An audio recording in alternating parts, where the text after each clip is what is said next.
What's going on, everyone? Welcome back to the channel once again, and today we are going to be talking about Ian Garry versus Geoff Neal and why I think that this fight is going to be a lot closer than a lot of people think.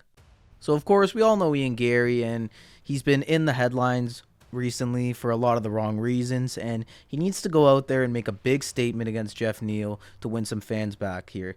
And he's got his work cut out for him. I mean, Geoff Neal, this guy's a stud. Don't sleep on Geoff Neal. He had a really great performance against Shavkat Rakhmonov, of course. He did get finished, but he put up a fight in that one and was able to hang with Shavkat on the feet.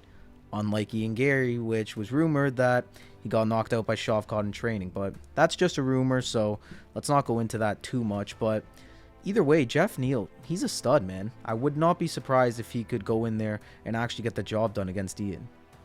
So, of course, these guys were actually slated to fight each other back at UFC 292 last year, but Geoff Neal had to pull out due to injury, and on came Neil Magny. And that fight got really dark really quick, to be honest. I mean, something that Neal said in one of the media days pissed Ian Garry off, and he tried to spin it completely out of context and make Neal look like a really bad guy, but that's Ian Garry for you. And the actual fight itself was pretty interesting. I mean, let's have it right. Like, Ian Garry's a great fighter, and he showed that against Neil Magny. I think one of the judges' scorecards read 30-24, so that tells you all you need to know about that. But, I mean, after the first round, he had Neal hobbling around on one leg, and he couldn't get the finish.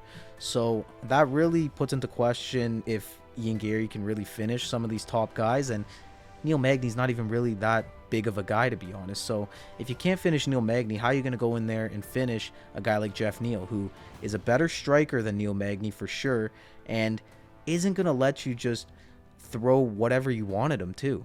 So in terms of how these two actually match up against each other, it's pretty interesting.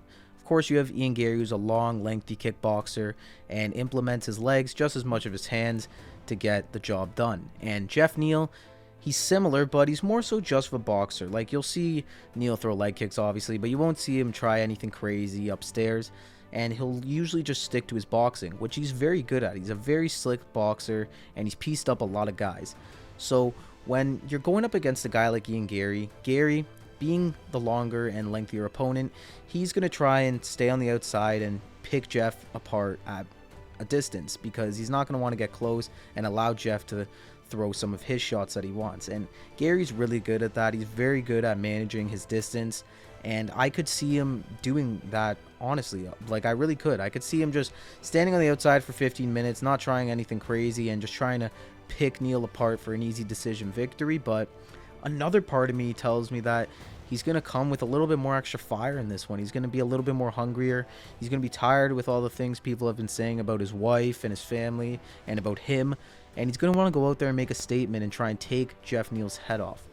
That's what I really think is going to happen. But honestly, if he does try and do that, that could be his downfall. We've seen multiple times in the past that when fighters get over aggressive and they try and force a finish, they usually get caught and it doesn't go their way. So Ian, he's going to have to be really careful here. I mean, Geoff is no joke, and if he gets close, he allows Neal to throw his punches, throw his combos, he could get caught, and it could be an early night for him. But I don't know if that's exactly going to happen here. It just feels like Ian Garry is going to win this, even though, like, Geoff Neal is a really good opponent and definitely has a fair chance. There's just something about it.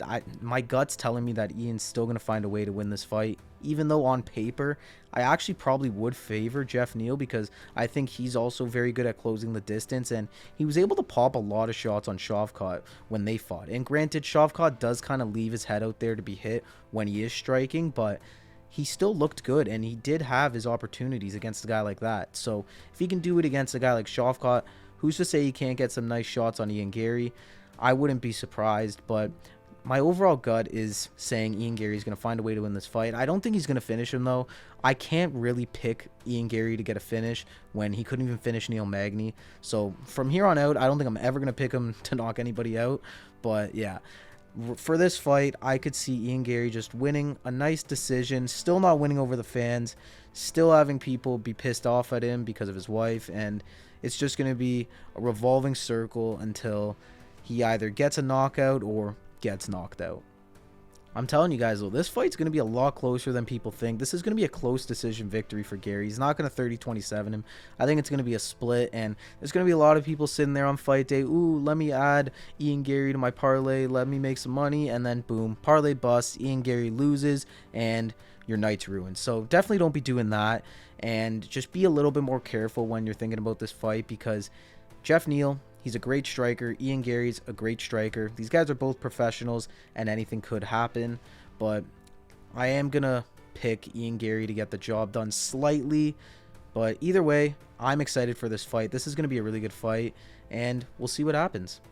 As for what could be next for Ian Garry if he does win this fight, I think if he gets the win here, it's time to fight somebody in the top 5. I would like to see a fight with Gilbert. I would love to see him fight Shavkat, but I just know there's no way that's going to happen. But who knows? Maybe you could have a nice little Ian Garry Colby Covington.